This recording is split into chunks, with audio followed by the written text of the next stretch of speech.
Hello everyone, मैं हूं विवेक राज और आप सभी का स्वागत है इस मेरे अपने यूट्यूब चैनल केमिस्ट्री बाय विवेक सर पे। तो आज के इस वीडियो में प्रैक्टिस करेंगे झारखंड बोर्ड क्लास 12 केमिस्ट्री के चैप्टर सेकंड इलेक्ट्रोकेमिस्ट्री के प्रीवियस ईयर क्वेश्चन। चलिए स्टार्ट करते हैं। तो वीडियो स्टार्ट करने से पहले एक रिक्वेस्ट है आप लोगों से। मैं आप लोगों के लिए वीडियो बहुत मेहनत से बनाता हूँ। प्लीज मेरे वीडियो को लाइक कीजिए और मेरे चैनल को सब्सक्राइब कीजिए ताकि हमें मोटिवेशन मिले, मैं आगे और भी इस तरह की वीडियो आप लोगों के लिए लाता रहूं। तो चलिए स्टार्ट करते हैं। तो हमारा पहला क्वेश्चन है, EMF of cell with nickel and copper electrode will be, यानी निकल तथा कॉपर इलेक्ट्रोड वाले सेल का ईएमएफ होगा। ये क्वेश्चन 2024 में पूछा गया है बच्चों। ये क्वेश्चन कब पूछा गया है? 2024 में पूछा गया है। अब हमारा काम होगा को सॉल्व करना, यानी दो मेटल का इलेक्ट्रोड है, एक हमारा निकल मेटल है और एक दूसरा मेटल कौन है? कॉपर मेटल है। और दोनों का हमको रिडक्शन पोटेंशियल दे दिया गया है। निकल का रिडक्शन पोटेंशियल है 0.25 माइनस 0.25 और कॉपर का रिडक्शन पोटेंशियल है 0.34 वोल्ट। तो आपको इस दोनों मेटल से जो सेल बन रहा है, सेल का हमको ईएमएफ निकालना है। तो सेल का ईएमएफ क्या होता है जी? आपको फॉर्मूला पता होना चाहिए। सेल का ईएमएफ क्या होता है? EMF of cell equal to क्या होता है? Reduction potential of cathode minus reduction potential of anode. ये फॉर्मूला होता है ईएमएफ का सेल का। तो E naught cathode minus E naught anode, ये दोनों रिडक्शन पोटेंशियल होते हैं। तो हमें जानना होगा कि आखिर कैथोड कौन होंगे और एनोड कौन होंगे। तो आपको पता होना चाहिए जिसका रिडक्शन पोटेंशियल ज्यादा वो कैथोड, जिसका रिडक्शन पोटेंशियल कम वो होगा एनोड, क्योंकि उसका ऑक्सीडेशन होता है। जिसका रिडक्शन पोटेंशियल ज्यादा वो कैथोड और जिसका रिडक्शन पोटेंशियल कम वो क्या कहलाएगा? एनोड। तो यहां पर कैथोड कौन होगा जी? यहां पर कैथोड होगा हमारा, यहां पर कैथोड होगा हमारा कॉपर वाला। हम लोग लिखेंगे ई नॉट Cu2 प्लस से Cu reduction potential of copper minus reduction potential of निकल Ni2 प्लस से Ni लिखेंगे हम लोग। अब इसके बाद क्या करेंगे हम लोग? इसके बाद हम लोग दोनों का वैल्यू रख देंगे। तो कॉपर का रिडक्शन पोटेंशियल कितना है? प्लस 0.34 वोल्ट प्लस निकल का वैल्यू क्या है? निकल का वैल्यू है माइनस, और निकल का वैल्यू माइनस में है माइनस 0.25। अगर हम इसको सॉल्व करें तो 0.34 माइनस माइनस साइन प्लस हो जाएगा और 25 हो जाएगा। तो अगर हम इसको ऐड करें तो 4 और 5 हो जाएगा 9 और 3 और 5 हो जाएगा, 3 और 2 हो जाएगा 5। तो इसका जो आंसर आएगा वो क्या आएगा?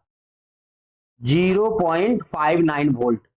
0.59 वोल्ट इस ऑप्शन में है हमारा, ये दिख रहा है ऑप्शन बी में 0.59 वोल्ट है, यानी निकल और कॉपर वाले जो इलेक्ट्रोड है इसका ईएमएफ 0.59 वोल्ट होगा। और आपको याद रखना होगा हमेशा जो सेल का ईएमएफ होता है वो ऑलवेज क्या होगा?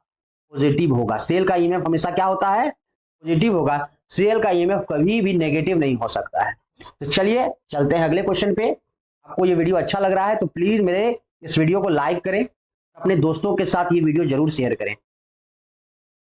तो हमारा सेकंड क्वेश्चन है, what is the sign of delta G और इलेक्ट्रोलाइटिक सेल?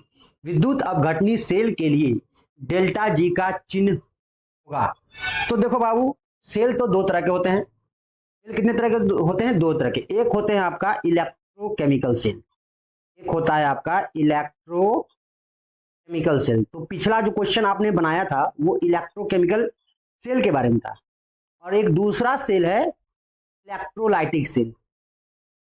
दूसरा सेल कौन सा है? Electrolytic cell. इसको हम लोग विद्युत अपघटनी, इसको हम लोग क्या कहते हैं? विद्युत अपघटनी सेल भी कहते हैं। तो ये दूसरा जो सेल है वो है इलेक्ट्रोलाइटिक सेल है। इलेक्ट्रोकेमिकल सेल में क्या होता है? इलेक्ट्रोकेमिकल सेल में केमिकल एनर्जी से इलेक्ट्रिकल एनर्जी बनाया जाता है। और इलेक्ट्रोलाइटिक सेल में क्या होता है? इलेक्ट्रोलाइटिक सेल में यानी विद्युत अपघटनी सेल में इलेक्ट्रिकल एनर्जी से केमिकल एनर्जी बनाया जाता है, यानी दोनों यहां पर एक दूसरे का उल्टा है। यानी यहां पर हमको इलेक्ट्रिकल एनर्जी मिलता है केमिकल से, और यहां पर इलेक्ट्रिकल एनर्जी हमको देना पड़ता है तब जाके हमको केमिकल मिलता है। यानी यहां पर शॉर्टकट में कहे तो यहां पर इलेक्ट्रोलाइटिक सेल में जो हमारा दूसरा सेल है, इसमें हम लोग इलेक्ट्रोलिसिस करवाते हैं, यानी विद्युत अपघटन करवाते हैं, ठीक है ना। तो इलेक्ट्रोकेमिकल सेल की अगर हम बात करें तो इसमें रिएक्शन जो होता है वो स्पॉन्टेनियस होता है। रिएक्शन क्या होता है? स्पॉन्टेनियस होता है। और ऐसे केस में जो डेल्टा जी का वैल्यू होता है वो नेगेटिव होता है। लेकिन आपको क्वेश्चन में इलेक्ट्रोकेमिकल सेल के बारे में नहीं पूछ रहा है, आपको पूछ रहा है इलेक्ट्रोलाइटिक सेल के बारे में। तो इलेक्ट्रोलाइटिक सेल में जो भी रिएक्शन होते हैं वो अपने से नहीं होते हैं, स्पॉन्टेनियस नहीं होते हैं, उन्हें करवाया जाता है। कैसे करवाया जाता है? इलेक्ट्रिक करंट दे करके, विद्युत धारा को प्रवाहित करके केमिकल रिएक्शन करवाते हैं। तो जब केमिकल रिएक्शन स्पॉन्टेनियस नहीं होता, यानी कहने का मतलब है नॉन स्पॉन्टेनियस होता है, ऐसे केस में क्या होता है? डेल्टा जी पॉजिटिव हो जाता है। डेल्टा जी क्या हो जाता है? पॉजिटिव हो जाता है। तो इलेक्ट्रोकेमिकल सेल में स्पॉन्टेनियस रिएक्शन होता है, अपने आप रिएक्शन होता है, लेकिन यहां पर रिएक्शन करवाना पड़ता है इलेक्ट्रोलाइटिक सेल में। तो ये हमारा नॉन स्पॉन्टेनियस रिएक्शन होगा। और नॉन स्पॉन्टेनियस रिएक्शन में क्या होता है? डेल्टा जी क्या होगा? डेल्टा जी हमारा होगा पॉजिटिव होगा। तो हमारा आंसर क्या होगा? हमारा आंसर होगा डेल्टा जी क्या होगा? पॉजिटिव होगा। इलेक्ट्रोलाइटिक सेल के लिए, यानी विद्युत अपघटनीय सेल के लिए डेल्टा जी का मान हमेशा और हमेशा पॉजिटिव होगा। चलते हैं अगले क्वेश्चन पे। तो हमारा अगला क्वेश्चन है, which of the following statement is true regarding a primary cell? प्राथमिक बैटरी के बारे में कौन सा कथन सही है? पहला ऑप्शन है the electrode reaction can be reversed, electrode अभिक्रिया को विपरीत किया जा सकता है। Option B can be recharge, इसे पुनरावेशित किया जा सकता है। Option C example of primary cell is mercury cell, प्राथमिक बैटरी का एक उदाहरण मरकरी सेल है। और option D example of primary cell is nickel cadmium storage cell, प्राथमिक बैटरी का एक उदाहरण निकल कैडमियम स्टोरेज सेल है। ये क्वेश्चन भी 2024 का क्वेश्चन है, 2024 का क्वेश्चन है, देख सकते। डिस्कस करते हैं answer. Which of the following statement is true regarding primary cell? यानी प्राथमिक बैटरी के बारे में कौन सा कथन सही, यानी कौन सा सही कथन है, कौन सा सही स्टेटमेंट है, हमको यही बताना है। Electrode reaction can be reverse, तो पहला जो कथन है वो गलत है, कि हम इस रिएक्शन को प्राइमरी सेल जो होता है ना, सेल दो तरह के होते हैं। सेल कितने तरह के होते हैं जी? दो तरह के होते हैं। एक होता है प्राइमरी सेल और दूसरा होता है सेकेंडरी सेल। प्राइमरी सेल में रिएक्शन केवल एक ही दिशा में जाते हैं, दूसरे दिशा में नहीं जाते हैं। यहाँ रिएक्शन को हम रिवर्स नहीं कर सकते, यानी विपरीत दिशा में रिएक्शन नहीं कर सकते हैं। हमारा पहला कथन जो है वो गलत है प्राइमरी सेल के बारे में। It can be recharged, primary cell को रिचार्ज नहीं कर सकते हैं, यानी हम पुनः उसको रिचार्ज नहीं कर सकते हैं। कारण है एक बार प्राइमरी सेल यूज हो गया, खराब हो गया, तो उसको हम फिर से रिचार्ज नहीं कर सकते हैं। प्राइमरी सेल एक बार में खत्म हो जाता है, तो प्राथमिक सेल को हम फेंक देते हैं, फिर दोबारा इस्तेमाल नहीं करते, क्योंकि फिर दोबारा हम नया प्राइमरी सेल खरीदते हैं। ठीक है। तीसरा है example of primary cell is mercury cell. हाँ, तो ये स्टेटमेंट सही लग रहा है। मर्क्यूरी जो सेल है ना, वो हमारा क्या है? वो हमारा एक प्राथमिक सेल, एक प्राइमरी सेल है। बोलिए कैसे? मरकरी सेल क्या होता है? वो जो आप घड़ी में बटन बैटरी लगाते हो ना, छोटा गोल गोल टैबलेट तरह का होता है, जिसे हम लोग मरकरी सेल कहते हैं। ठीक है। छोटा एकदम साइज का होता है, वो हाथ वाला जो घड़ी होता है उसमें लगाया जाता है, बहुत सारे खिलौनों में भी लगाया जाता है। तो ये जो मरकरी सेल होता है वो एक प्राइमरी सेल होता है, क्योंकि आप जब उसको, वो जब बैटरी खराब हो जाता है तो आप उसको फेंक देते हो, तो वो प्राइमरी सेल, उसको हम रिचार्ज नहीं कर सकते हैं। ठीक है। ये तीसरा स्टेटमेंट सही लग रहा है। और चौथा स्टेटमेंट देखें, example of primary cell is nickel cadmium storage cell. तो जो भी स्टोरेज सेल हैं वो प्राइमरी सेल नहीं होते हैं, बल्कि वो क्या है? सेकेंडरी सेल होते हैं। ये आपका जो ऑप्शन डी है वो क्या है? प्राइमरी सेल के बारे में बात नहीं किया जा रहा है, यहाँ पर सेकेंडरी सेल के बारे में बात किया जा रहा है। तो निकल और कैडमियम का जो स्टोरेज सेल होता है वो सेकेंडरी सेल होता है, ना कि प्राइमरी सेल होता है। तो इसका सही आंसर क्या होगा? ऑप्शन सी हमारा राइट आंसर है। ठीक है। चलते हैं अगले क्वेश्चन पे। अगला क्वेश्चन है, solution of copper sulphate is electrolysed for 10 minute with a current of 1.5 ampere. What is the mass of copper deposited at cathode? यानी कॉपर सल्फेट के विलयन 1.5 एम्पेयर की धारा से 10 मिनट तक विद्युत अवघटित किया जाता है तो कैथोड पर निक्षेपित कॉपर की द्रव्यमान क्या होगी। तो आपको यहां पर जो कैथोड में कॉपर का जो मास डिपॉजिट हो रहा है आपको ये निकालना है, ठीक है। तो चलिए हम लोग इसको काम करते हैं। यहां पर जो आपको क्या लेना होगा, एक इलेक्ट्रोलाइटिक सेल लेना होगा, ठीक है ना। हमको किसका करवाना है इलेक्ट्रोलिसिस, वो कॉपर सल्फेट का करवाना है। तो हम क्या करते हैं, हम एक इलेक्ट्रोलाइटिक सेल लिए और उसमें क्या डाल दिए, कॉपर सल्फेट डाल दिए। तो copper sulphate Cu2 plus SO4 2 minus होगा, है ना। और हम दो रॉड लगा देंगे, ये रॉड किसका होगा, प्लेटिनम का होगा, ठीक है। तो एक रॉड को हम बैटरी के पॉजिटिव टर्मिनल से जोड़ेंगे और एक नेगेटिव से जोड़ेंगे। ये वाला हमारा क्या होगा, एनोड होगा, और ये वाला क्या होगा, हमारा कैथोड होगा, ठीक है। हमारा क्या होगा, कैथोड होगा। तो हम इस कैथोड नेगेटिव इलेक्ट्रोड में क्या जमा होगा, तो पहले जो इंफॉर्मेशन दिया हुआ है उसको आप लिख ले। तो हमारे पास जो इंफॉर्मेशन दिया हुआ है वो क्या दिया हुआ है, हमें दिया हुआ है कि CuSO4 का जो विद्युत अपघटन यानी इलेक्ट्रोलिसिस करवाया जा रहा है 10 मिनट के लिए, ठीक है। टाइम क्या है जी, टाइम है आपका 10 मिनट। आप टाइम को क्या ले लोगे, 10 मिनट ले लोगे। उसके बाद आप क्या करोगे, इसको सेकंड में चेंज कर दोगे। तो क्या करना पड़ेगा, मिनट को सेकंड में चेंज करने के लिए 60 से मल्टीप्लाई, यानी कितना सेकंड, 600 सेकंड, ठीक है। करंट कितना पास करना पड़ा हमको, करंट हमको पास करना पड़ रहा है 1.5 एम्पियर का। करंट को हम लोग आई से रिप्रेजेंट करते हैं, 1.5 एम्पियर का। टोटल चार्ज क्या हो जाएगा जी, चार्ज हो जाएगा Q equal to I T, यही होता है ना चार्ज का formula, Q equal to I T. I कितना है, तो आई है हमारे पास 1.5 और ये है हमारा 600 टाइम दिया हुआ है। अगर इसको मल्टीप्लाई करते तो कितना हो जाएगा, 900 कूलम। टोटल हमने सॉल्यूशन में कितना चार्ज पास किया, 900 कूलम चार्ज पास किया। अब चलते हैं अगले पेज पे, ठीक है। तो अब जो कैथोड पे, यानी जो कैथोड पे सेल का रिएक्शन होगा, इस कैथोड पे सेल में रिएक्शन क्या होगा, इस कैथोड में कॉपर आयन क्या होगा, जाकर के नेगेटिव इलेक्ट्रोड पे जाएगा और रिएक्शन क्या होगा, रिएक्शन हो जाएगा Cu2 प्लस, 2 इलेक्ट्रॉन गेन करेगा, क्योंकि कैथोड में क्या होता है, रिडक्शन होता है, तो 2 इलेक्ट्रॉन गेन करेगा, रिडक्शन में तो इलेक्ट्रॉन गेन होता है, और क्या बन जाएगा, Cu बन जाएगा, ठीक है। जरा आगे चलते हैं। तो आप इस यूज करोगे, ठीक है, क्या यूज करोगे इसका, इसका यूज करोगे कि हमने 2 मोल इलेक्ट्रॉन, कितना मोल इलेक्ट्रॉन पास कर रहे हैं, यहां पर हम 2 मोल इलेक्ट्रॉन को पास करवा रहे हैं। यहां लिखना होगा 2 मोल इलेक्ट्रॉन पास करवाए तब जाके 1 मोल कॉपर क्या होगा, डिपॉजिट हो रहा है, ठीक है। 1 मोल चार्ज को कहते हैं 1 फराडे, तो 2 मोल चार्ज को क्या कहेंगे, 2 फराडे। 2 फराडे जब चार्ज पास करते हैं तो 1 मोल कॉपर, 1 मोल कॉपर क्या होता है जी, इसका वेट अभी जस्ट दिया हुआ है, कॉपर का एटॉमिक वेट क्या होता है, 63.5 होता है, कितना होता है, 63.5 होता है, यहाँ 63 दिया हुआ है, तो आप लिख लीजिएगा 63.5, लिख लीजिएगा 63.5। अगर हम 1 मोल कॉपर डिपॉजिट करेंगे लगभग 63.5 ग्राम वेट डिपॉजिट होगा, किसका, कॉपर का। तो किसी का भी 1 मोल उसके एटॉमिक वेट को ग्राम में लिखने के बराबर होता है। अगर किसी का 1 मोल लिखना चाहते हैं तो उसके एटॉमिक वेट को ग्राम के साथ लिख दीजिए, वही 1 मोल हो जाएगा। अब यहां देखो, यहां होता है फराडे को अगर हम कूलम में लिखे क्या होगा, 96,500 कूलम, 63.5 ग्राम कॉपर डिपॉजिट होगा।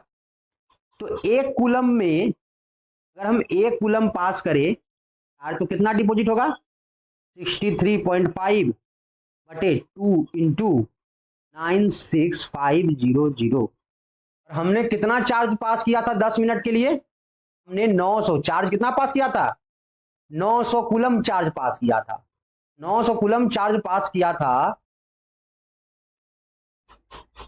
तो यहां हमको फाइंड करना है 900 कूलम, 900 कूलम जब चार्ज पास किया तो 1 कूलम का तो वैल्यू दिया हुआ है हमको, कितना दिया हुआ है, 63.5 बाय 2 इंटू 96500, और इसको मल्टीप्लाई कर देंगे कितना से, 900 से, ठीक है। इसको हम सॉल्व करते हैं। अब जो वेट डिपॉजिट होगा वो कॉपर का कितना डिपॉजिट होगा,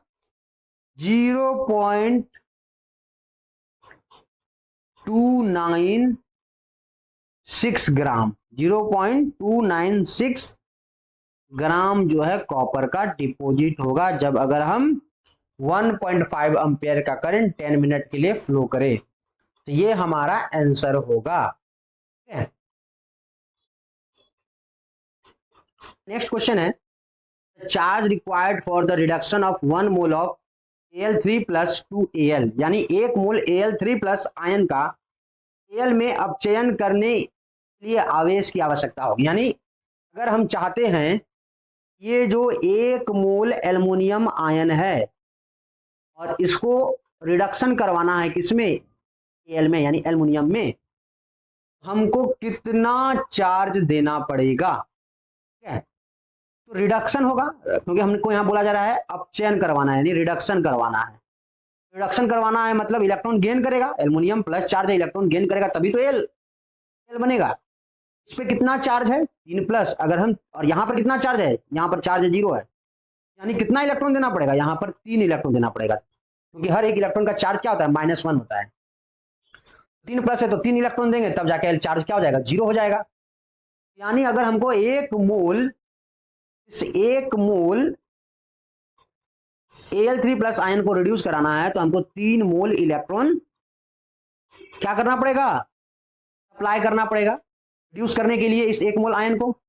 3 मोल इलेक्ट्रॉन पे चार्ज क्या है, फराडे, 1 मोल इलेक्ट्रॉन पे 1 फराडे, तो 3 मोल पे 3 फराडे। तो आपसे यहां पूछ रहा है, यहां पर फराडे पे चार्ज नहीं पूछ रहा है, यहां पर पूछ रहा है आपसे कूलम में चार्ज दिया हुआ है, तो इसको कूलम में कैसे चेंज करेंगे। 1 फराडे बराबर क्या होता है, 96500 कूलम। ठीक है, इसको 3 से मल्टीप्लाई कर दो, अगर आप इसको 3 से मल्टीप्लाई करते हो तो क्या होता है 0 0 3 से 5 3 जा 15 और 6 3 जा 18 और एक 19 और 9 3 जा 27 और एक 28, तो लगभग कितना हो जाएगा 289500 कूलम। ये कौन सा ऑप्शन में है, ऑप्शन सी में। ठीक है, ऑप्शन सी इसका राइट आंसर होगा। हमारा नेक्स्ट क्वेश्चन है, the unit of cell constant is, यानी सेल स्थिरांक का मात्रक है। सेल स्थिरांक का क्या मात्रक होता है, सेल स्थिरांक होता है क्या, पहले ये जान लेते हैं। आपको पता है जो रेजिस्टेंस होता है आर वो डायरेक्टली प्रोपोर्शनल होता है लेंथ के और इनवर्सली प्रोपोर्शनल होता है एरिया के। इसी फॉर्मूला से हम एक फॉर्मूला बनाए हैं R equal to rho L by A. ये रो क्या होता है, रेजिस्टिविटी होता है। अगर इसी चीज को उल्टा देने पर क्या हो जाएगा, ये उल्टा देने पर ये हो जाता है 1/r और 1/रो, और ए ऊपर चला जाएगा और L नीचे आ जाएगा। ऐसा तो आप लोग जानते हो, फिजिक्स में भी पढ़े हो, केमिस्ट्री में भी पढ़े हो। अब हम क्या करेंगे, इसी को 1/r को हम लोग क्या कहेंगे, रेजिस्टेंस का उल्टा क्या होता है, कंडक्टेंस, चालकता, और 1/रो को क्या कहेंगे, कंडक्टिविटी। जो रेजिस्टिविटी था वो कंडक्टिविटी, और कंडक्टिविटी को हम लोग पास से डिनोट करते हैं के से, छोटा के टाइप का सिंबल होता है, और A/L है कि नहीं, इसको एक्स मत समझ लेना, ये हम कप्पा होता है। ठीक है, इसको हम लोग के से लिखते हैं। ठीक है, एक्चुअली ये के होता नहीं है, बस के साथ दिखता है इसलिए इसको कप्पा कहते हैं। कप्पा इक्वल टू क्या हो जाएगा, कप्पा इक्वल टू हो जाता है, अगर कप्पा को अगर एक तरफ रखे और सी को एक तरफ कर दे, एल और ए को एक तरफ कर दे, तो ये जो L/A है ना, आपको दिख रहा है L/A, जो L/A है यही L/A क्या है, हमारा सेल कांस्टेंट है, सेल स्थिरांक है। इसी को सेल कांस्टेंट कहा गया है, सेल स्थिरांक कहा गया है। ठीक है, तो हमको इस L/A का यूनिट बताना है, इस L/A का क्या बताना है, यूनिट बताना है। ठीक है, तो आप जरा देखो, ये L/A जो है हमारा, L/A हमारा क्या है, सेल कांस्टेंट है, और L का यूनिट क्या होता है जी, सीएम, लंबाई का सीएम होता है, और एरिया का क्या होता है, एरिया का होता है सीएम स्क्वायर। तो सीएम से सीएम स्क्वायर कट जाएगा तो यहां पर क्या आ जाएगा 1/cm, है कि नहीं। 1/cm को क्या लिख सकते हैं, Cm इनवर्स। तो क्या लग रहा है आपको, इसका जो सही आंसर होगा वो क्या होगा, ऑप्शन कौन सा, ऑप्शन डी। तो L/A का जो सेल कांस्टेंट का जो यूनिट होगा वो क्या होगा, Cm इनवर्स होगा। क्वेश्चन है, ऐसे तो ये क्लास 11 का है, लेकिन इसको हम केमिस्ट्री में, इलेक्ट्रोकेमिस्ट्री पे इस क्वेश्चन को रख सकते हैं। Is the most electronegative element in the periodic table. बहुत हल्का सा सवाल है, बहुत ही लो लेवल का सवाल है ये आपका। ऐसे तो ये क्वेश्चन पीरियोडिक टेबल से है, तो इलेक्ट्रोकेमिस्ट्री में हम लोग एलिमेंट के बारे में पढ़ रहे हैं, तो इसलिए इस क्वेश्चन को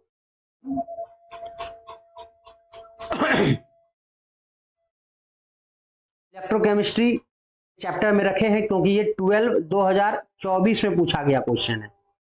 तो ये 2024 में पूछा गया, आप इसका आंसर बताइए, कमेंट कीजिए। Which of the most electronegative element in the periodic table, यानी आवर्त सारणी में सबसे अधिक विद्युत ऋणात्मकता तत्व कौन सा है, कौन से तत्व जिनका विद्युत ऋणात्मक सबसे ज्यादा है, यानी कौन सबसे ज्यादा इलेक्ट्रोनेगेटिव एलिमेंट है।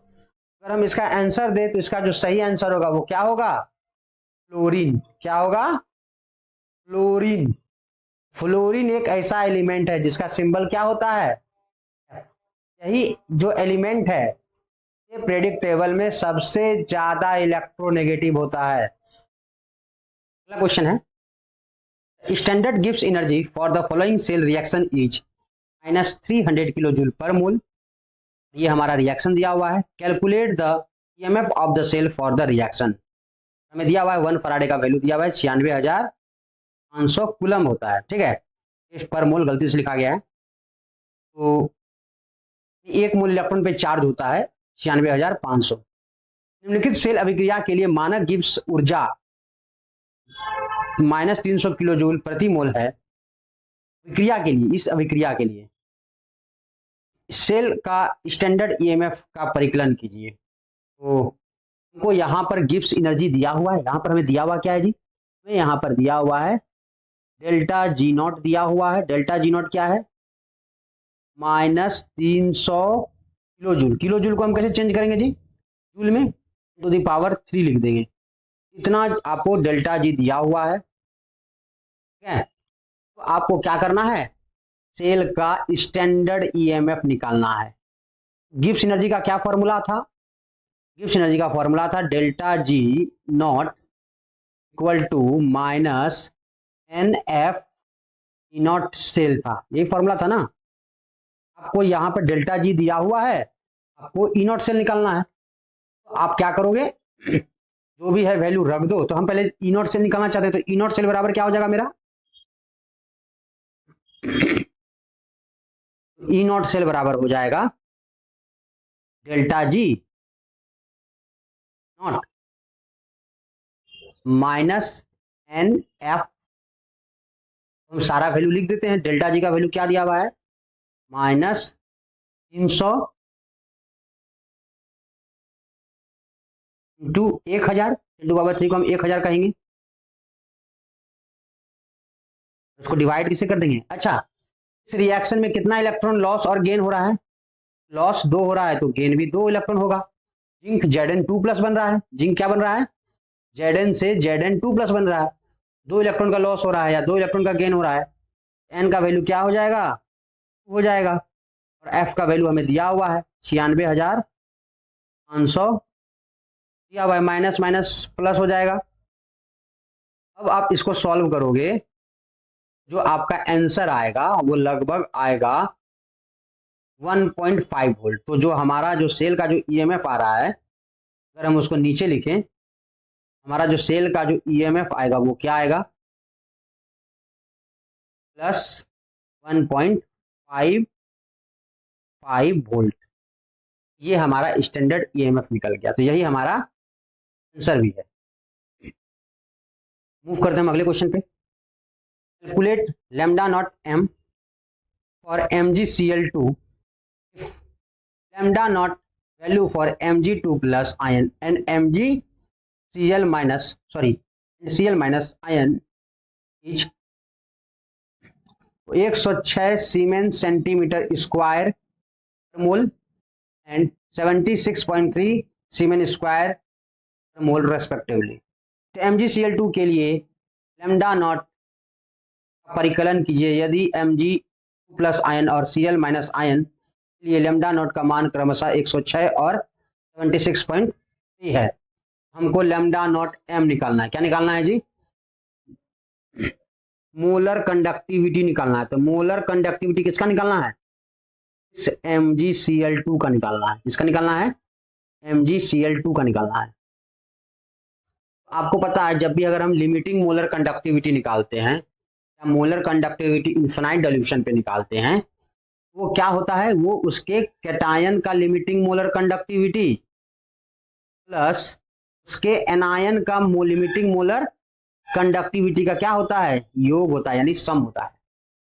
तो Mg2 प्लस इस फॉर्मूला में MgCl2 फॉर्मूला में 1 है लेकिन क्लोरीन 2 है। यहां जो क्लोरीन का जो मोलर कंडक्टिविटी होगा डबल होगा, है ना? तो हम इसका वैल्यू रखेंगे। MgCl2 के लिए कितना दिया हुआ है वैल्यू? MgCl2 के लिए वैल्यू दिया हुआ है 106 दिया हुआ है। और क्लोरीन के लिए कितना दिया हुआ है? 76.3। यहाँ 2 से मल्टीप्लाई करना होगा 76.3। तो हम इसको पहले सॉल्व कर देते हैं। 106 प्लस 2 से मल्टीप्लाई कर दीजिए 6.6 इंटू 2 12, 6 इंटू 7 सॉरी 6 इंटू 2 12 और 2 इंटू 7 14 और एक 15। ठीक है, तो 152.6 हमारा क्या हो गया? हमारा Cl का वैल्यू हो गया। Cl के द्वारा कंडक्टिविटी हो गया। तो हम दोनों को ऐड कर देंगे। ऐड करने पर क्या आएगा? हमको मिलेगा 0.6 6 और 2 8 5 और 0 5 1 और 1।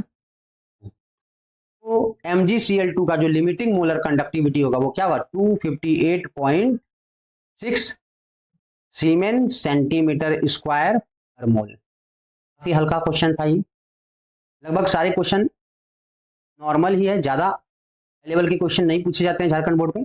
थोड़ा सा आपको मेहनत करना होगा। चलते हैं अगले क्वेश्चन पे। हमारा अगला क्वेश्चन है कैलकुलेट डेल्टा जी नॉट। आपको पता है डेल्टा जी नॉट क्या है? Gibbs energy.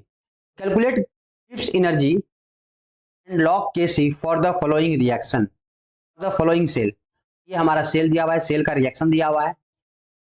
Given that standard EMF of cell is 1.05 volt और 1 फराडे का वैल्यू दिया हुआ है। निम्नलिखित सेल के लिए डेल्टा जी नॉट और लॉग केसी का परिकलित कीजिए। स्टैंडर्ड ईएमएफ सेल का दिया हुआ है और 1 फराडे का वैल्यू दिया हुआ है। हमको डेल्टा जी नॉट का भी हम देखे थे कि क्या फॉर्मूला था? Delta G naught standard Gibbs energy change. जो फॉर्मूला होता है वो minus N F naught cell होता है। और एन का वैल्यू क्या हो जाएगा? तो यहां पर एन का जो वैल्यू हो जाएगा वो 2 हो जाएगा, क्योंकि आप रिएक्शन को देखिए। निकल कितना इलेक्ट्रॉन लॉस कर रहा है? निकल Ni से Ni2 प्लस बन रहा है। निकल क्या बन रहा है? Ni से Ni2 प्लस बन रहा है। सिल्वर Ag प्लस से Ag बन रहा है। निकल अगर 2 इलेक्ट्रॉन लॉस करेगा तो सिल्वर भी 2 इलेक्ट्रॉन गेन करेगा। तो एन का वैल्यू यहाँ पर 2 हो गया। एफ का वैल्यू आपको दिया हुआ है 96,500 कूलम और ई नॉट सेल का भी वैल्यू आपको दिया हुआ है। तो निकल जाएगा आराम से -2 इंटू 96500 इंटू 1.05 वोल्ट से हम मल्टीप्लाई कर देंगे। ऐसा करने पर अगर हम मल्टीप्लाई करते हैं तो हमारा आंसर आएगा वो क्या आएगा? -202,650 जूल आएगा, क्योंकि एनर्जी का यूनिट क्या होता है? जूल होता है। इसी चीज को अगर हम किलो जूल में बदलें तो किलो जूल में कैसे बदलेंगे? 1000 से डिवाइड कर देंगे। -202 1000 से डिवाइड करेंगे तो पॉइंट यहां आ जाएगा 6 किलो जूल पर मोल। यही हमारा आंसर होगा। गिब्स एनर्जी का क्या वैल्यू आया? -202.6 किलो जूल पर मोल। तो अभी क्वेश्चन खत्म नहीं हुआ है, हमारा एक और काम बाकी है। हमने तो डेल्टा जी नॉट को निकाला, अब आपको निकालना है लॉग केसी का। लॉग केसी का फॉर्मूला क्या होता है?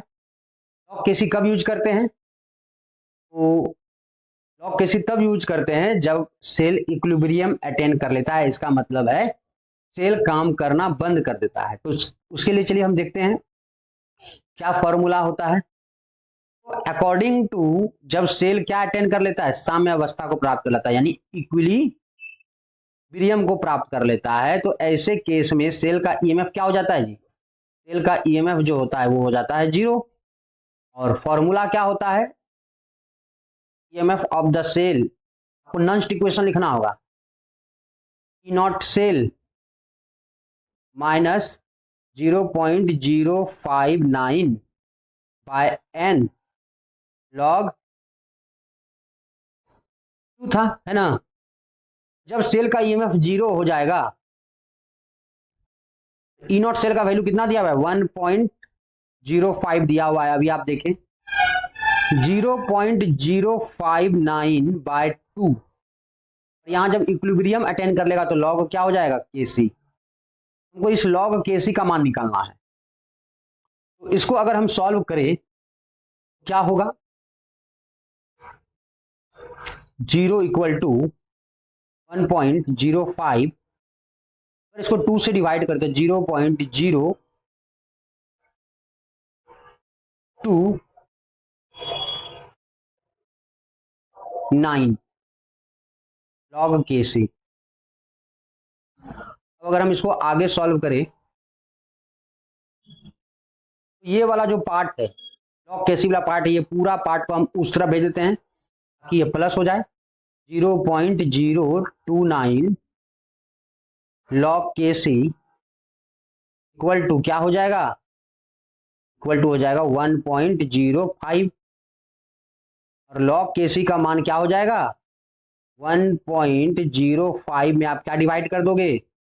0.029 को आप डिवाइड कर दोगे, 0.029 को डिवाइड कर दोगे। अब हम डिवाइड करते हैं, क्या आता है हमारा आंसर? 1.05 में हमने डिवाइड किया 0.029,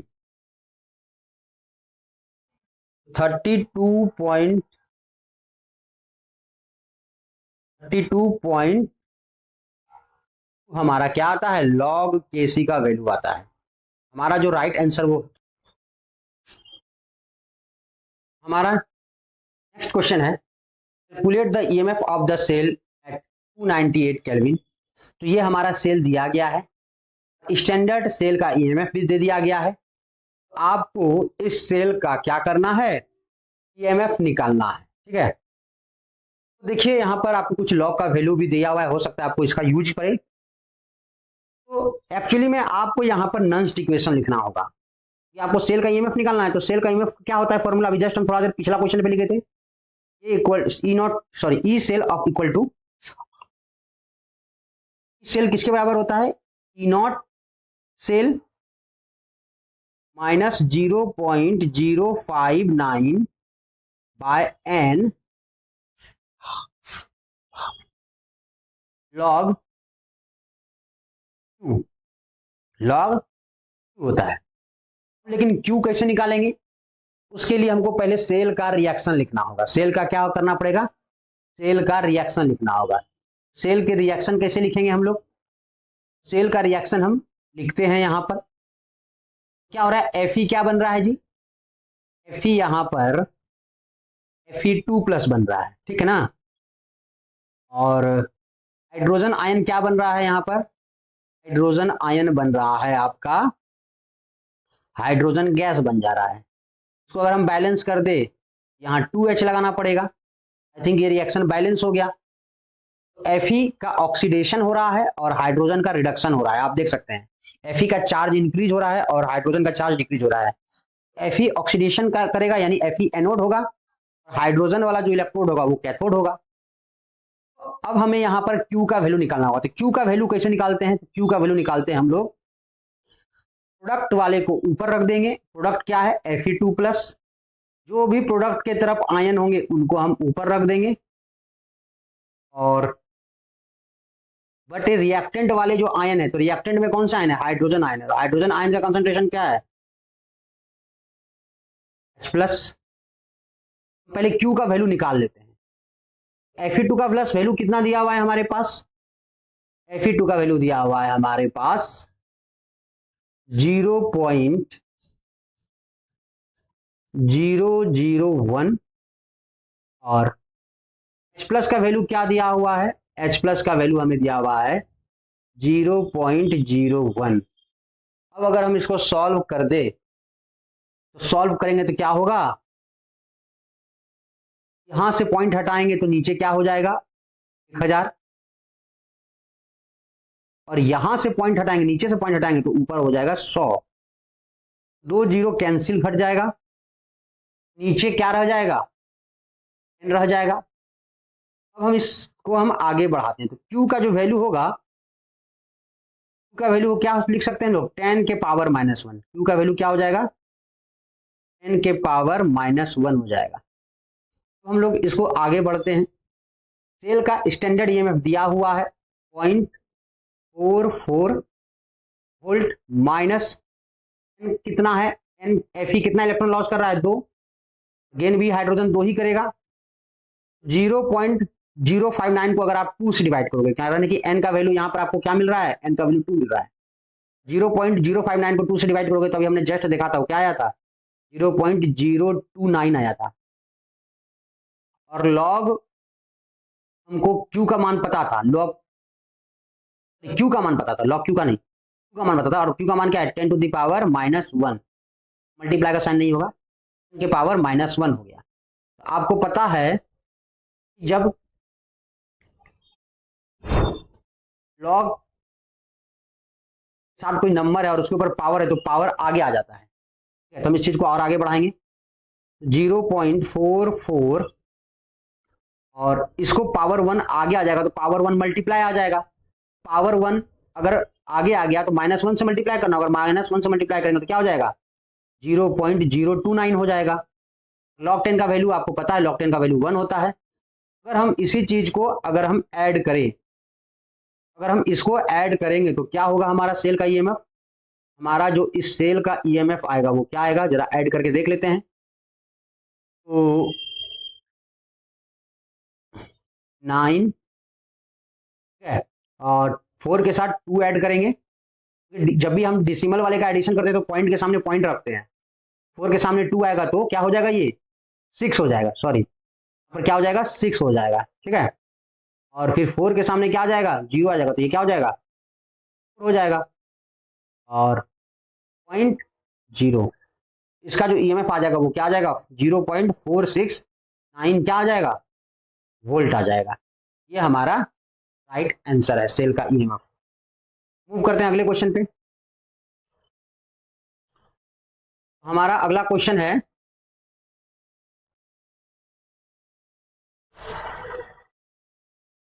व्हाट इज साल्ट ब्रिज। हमारा अगला क्वेश्चन है what is salt bridge, mention its function. लवण सेतु क्या है, इसके कार्य का उल्लेख करें। तो लवण सेतु क्या होता है आप देख सकते हैं इस फिगर में। इस फिगर में एक सेल दिया हुआ है, ये सेल किसका है? सेल जिंक और कॉपर का सेल दिया हुआ है। इस सॉल्यूशन में आप देख रहे हैं यहां पर एक ट्यूब बना हुआ है जिसके ऊपर लिखा हुआ है साल्ट ब्रिज। ये जो यू टाइप का ट्यूब है जिसको हमने उल्टा करके रख दिया है, इसी का नाम है साल्ट ब्रिज। यही है हमारा साल्ट ब्रिज। और चलिए इसका हम लोग डिफिनेशन देख लेते हैं। साल्ट ब्रिज का डिफिनेशन क्या है? साल्ट ब्रिज क्या करता है? दो सॉल्यूशन को कनेक्ट करता है। और इस साल्ट ब्रिज में क्या लिया गया है? KCl लिया गया है। कौन सा इलेक्ट्रोलाइट लिया गया है? KCl इलेक्ट्रोलाइट लिया गया है। हम लोग पहले इसका डिफिनेशन देख लेते हैं। लवण सेतु यानी साल्ट ब्रिज क्या होता है? Salt bridge is U-shaped tube that connects the two half cell in a electrochemical cell. Salt bridge एक यू शेप का ट्यूब होता है जो क्या करता है? दो हाफ सेल को कनेक्ट करता है, किसमें? इलेक्ट्रोकेमिकल सेल में। दो पदार्थ के लवण के विलयनों को आपस में परख नली द्वारा जोड़ता है, इसे लवण सेतु कहते हैं। यानी ये क्या कर रहा है? दो सेल में जो दो सॉल्यूशन है ना, दोनों सॉल्यूशन को क्या करता है? कनेक्ट करता है, ठीक है। उसी को हम लोग क्या कहते हैं? Salt bridge. और साल्ट ब्रिज एक तरह का ट्यूब है, वो कांच का ट्यूब होता है, यू शेप का होता है, ठीक है। अब हम लोग इसका फंक्शन देखते हैं। साल्ट ब्रिज का फंक्शन क्या होता है?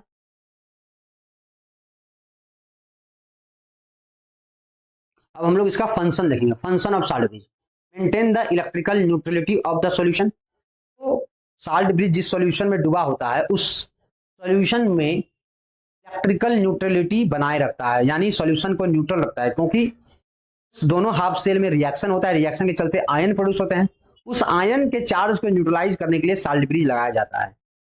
दूसरा है permit the passage of electric current internally. वो क्या करता है?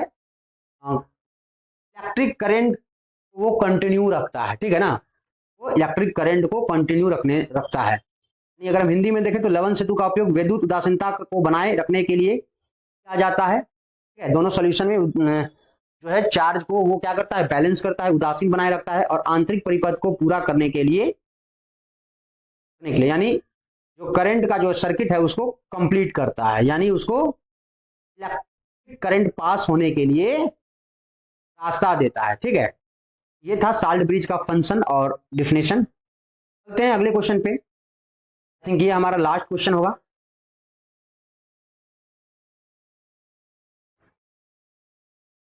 तो हमारा अगला क्वेश्चन है discuss the standard hydrogen electrode. मानक हाइड्रोजन इलेक्ट्रोड की विवेचना करें। स्टैंडर्ड हाइड्रोजन इलेक्ट्रोड क्या है जी? आपको हम बता दें, जो स्टैंडर्ड हाइड्रोजन इलेक्ट्रोड होता है वो एक तरह का इलेक्ट्रोड होता है। इसे बनाएंगे, एक कंटेनर लेंगे और उस कंटेनर में क्या डाल देंगे? HCl का सॉल्यूशन डाल देंगे, क्योंकि हमें हाइड्रोजन आयन चाहिए, हाइड्रोजन इलेक्ट्रोड बनाएंगे और उसमें एक गैस डालेंगे। कौन सा गैस डालेंगे? हाइड्रोजन इलेक्ट्रोड बना रहे हो तो आपको इसमें हाइड्रोजन गैस डालना होगा। इसमें हाइड्रोजन गैस हमने डालेंगे, ये जो कंटेनर को ऊपर से क्या कर देंगे? हम पूरा बंद कर देंगे, ठीक है। ऊपर से इसको हम पैक कर देंगे, ठीक है। ये मेरा जो है एक हाइड्रोजन इलेक्ट्रोड हुआ। इसमें एक चीज छूट रहा है, प्लेटिनम वायर को हम नीचे से डाल दिए और सॉल्यूशन में डीप कर दिए। यहां पर एक प्लेटिनम का स्ट्रिप यूज किया है और ये हाइड्रोजन इलेक्ट्रोड है। लेकिन स्टैंडर्ड हाइड्रोजन इलेक्ट्रोड क्या हुआ? जब यहां पर गैस का प्रेशर क्या ले लेंगे? हाइड्रोजन गैस का प्रेशर 1 atm ले लेंगे और H+ आयन का सॉल्यूशन में कंसंट्रेशन क्या होना चाहिए?